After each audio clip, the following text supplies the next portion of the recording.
Theists like to ask atheist questions, but the questions are invariably absurd based on ignorance and wishful thinking, wondering how people this dumb can continue to walk the earth. So yeah, this is going to go well, isn't it?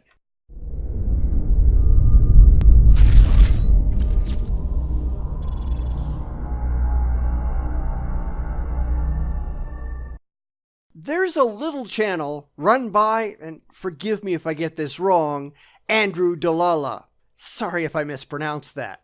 But he has a question for atheists, and he won't understand the answer because the religious have a serious problem with reality. If it isn't comforting, it can't even be considered. And that's why they get such a terrible reputation from the non-religious, as they should. So, what is Andrew's question? Well, I guess you're going to have to keep watching to find out, won't you? Okay, fellow patriots, Double D here. Just thought I'd raise a thought-provoking question for the day. I know a lot of people aren't thinking about this kind of stuff, but if you're out there and you're an atheist, my question is two parts. Where do you draw your faith? I have no faith. I need no faith. I don't have any interest in faith. But, of course, you won't accept that because, like most theists, you really want everyone to have faith. That way, you won't feel like you're alone out in the weeds somewhere. But what the religious mean by faith, I have none of. Pass! Where do you draw your faith from? Where do you get your hope from? Is it in humanity? I mean, just give me an idea. Where do you get your hope from? Hope is a different thing from faith. I get my hope, my realistic hope, from others, from the real world, from interactions with reality. And like I said, this is realistic hope. It's not pie in the sky, give me $1 million because I'm on my knees, prosperity gospel nonsense. It's based on reality, on things that could actually happen. And I don't just wish that things would happen. I work towards goals and I make them happen myself. Because I'm not an idiot. And secondly, what is your life worth? I mean, what is your ultimate goal? Is it just to get to the end and die? My goals are my own. My life is my own. I know that my life is limited, that I have a limited amount of time to get the things that I want to do done, and I'm entirely fine with that. It doesn't matter because whether I'm fine with that or not, it's still the world that I live in. I don't have to have a purpose assigned for me by an imaginary father figure in the sky. That's just stupid. I mean, what's at the end of the rainbow for you if you're an atheist? Because it would seem to me like if there was no hope at the end of the rainbow, what's the purpose of the whole challenge? That's like saying that just because the movie comes to an end, what's the purpose of sitting through it?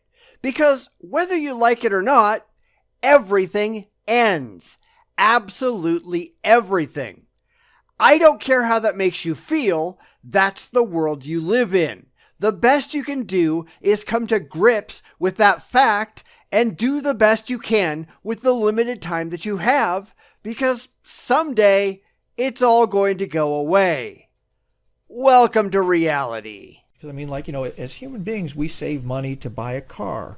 We save money to buy a house. We get married and we hope we have kids. You go to the grocery store because you want to come back with food. So let's put it into perspective. The atheist starts off their day going to the grocery store, but then denies the existence of the grocery store, so they'll just never eat because it is what it is. That's stupid. And again, this illustrates my point. Food is going to run out. Why buy food? Because it isn't going to last forever, right? That seems to be the position of a lot of theists, and it makes no sense at all. Why go to a restaurant and enjoy a good meal when eventually you're going to clean your plate? All good things come to an end, as they say. But for the religious, they don't want it to ever end. If it ends, it doesn't matter. But the whole point of a good meal is the experience. If you enjoyed your time, then it was time not wasted. If you lived a good life, then death holds no terror. There's nothing to be afraid of if you understand that it's going to come to an end someday and deal with that undeniable reality. It's the people who refuse to deal with it who wind up fighting it in the end. I don't know. If I'm wrong, let me know. You're wrong. You're looking at this through a very bizarre religious lens, a very childish lens at that. They look at things like a child looks at summer vacation. They want it to go on and on and on. They never want summer to end. They never want to go back to school, even though it's inevitable. Why? Because children, by and large, don't know how to deal with the reality they inhabit. And as they grow up, as they mature, they start to realize that they have to deal with things realistically. Yes, your vacation is going to end, so you'd better enjoy it now while you have the time, then it's back to whatever you were doing before. Because that's how the world actually works. Your feelings don't matter. But that's kind of how I view it. But the biggest part is, where do you draw your hope from? I mean, each day that you go through life, you look at life and your hardships and you think to yourself, do I draw my hope from myself? Do I just draw it from my significant other? And then where do they draw theirs from? Whatever you do, it's certainly better than drawing it from delusion, from an imaginary friend, from things that do not demonstrably exist. And I'd say that hope is kind of overrated, depending on how you define it. Because the whole idea of just wanting something, that doesn't mean you necessarily get it. The hope that you get a toy truck for Christmas doesn't mean that you will get a toy truck for Christmas. When you're a child, you have very little except hope because you often have no means of doing anything or getting anything for yourself. And then you grow up, hopefully, and realize that you have more control over what you get and what you have over what you can achieve in life.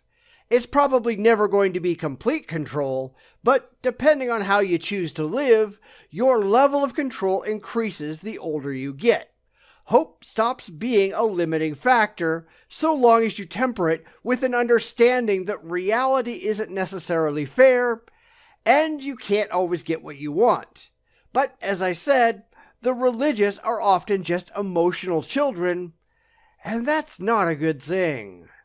That's my question for you, and I'll leave you with this. So in Matthew 10:33, it says, "But whoever denies me before men, him I will also deny before my Father who is in heaven." Alright, I'll stop you right there because I don't care.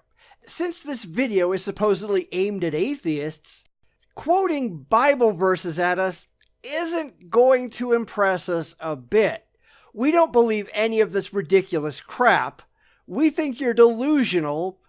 All you're doing is making us roll our eyes. That means the longer you continue to deny Christ, remember, you're being denied. That assumes there's any such thing as Christ, which, if you recall, we don't accept. Just throwing your fairy tales our way isn't going to convince us. Only objectively verifiable evidence that any of it is actually so will. And we know you've got none of that. The second the religious resort to their delusions, they've lost any credibility at all in our eyes. And that's all they've got. It's all they can do. It's really kind of pathetic, isn't it? I'm not doing it. I'm not here to judge you. You can be atheist all day long and I'll still be your best friend. We can break bread, we can drink, we can do whatever it takes. But know this, that when we part the earth, we'll be headed in two separate directions. That's your belief, unsupported by any evidence of any kind.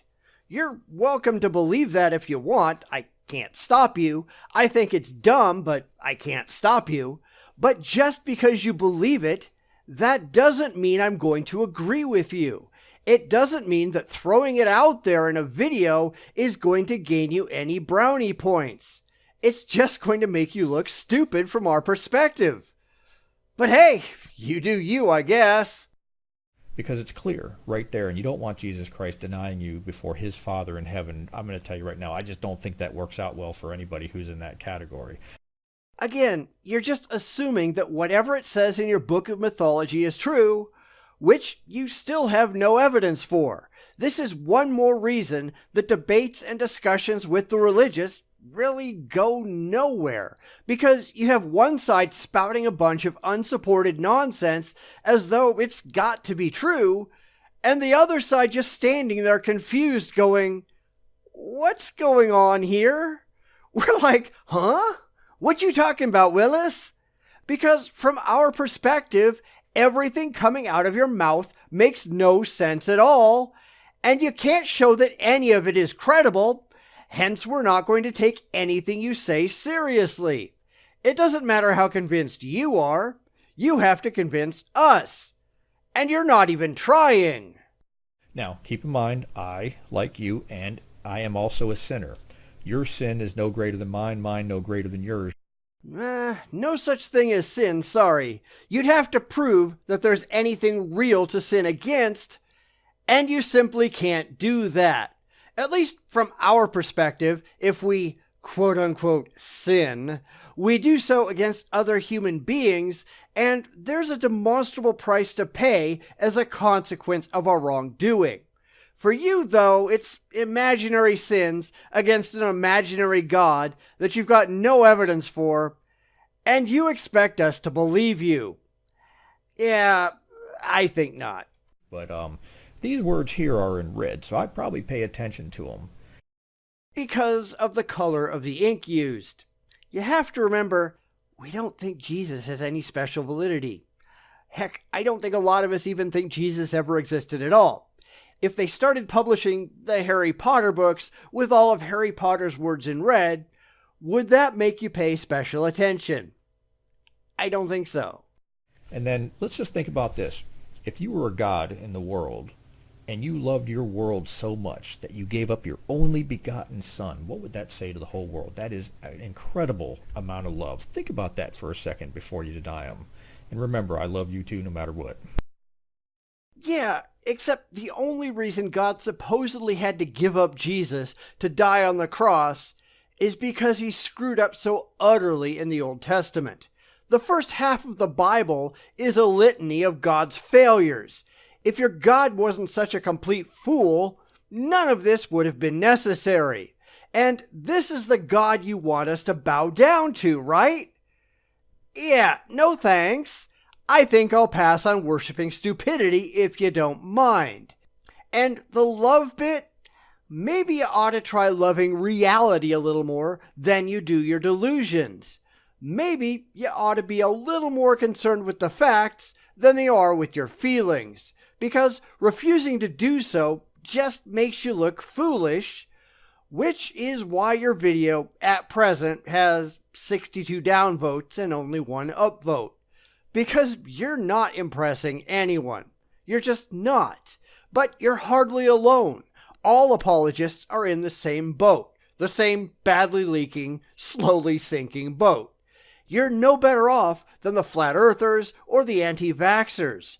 Reality has come for your silly beliefs, and you're one of a shrinking number of people who take any of it seriously, and it won't be long before everyone you talk to about your imaginary friend just rolls their eyes and slowly backs away, like you're an adult trying to convince people that you're a beautiful purple unicorn. Your beliefs, no matter how good they make you feel, they're in the same category as that. I don't care if you like that or not. That's simply the reality, and some of us, the rational among us, have learned to deal with that reality as it is and not pretend otherwise. Maybe, just maybe, you might want to give that a shot. Just a helpful suggestion if you want any kind of credibility at all.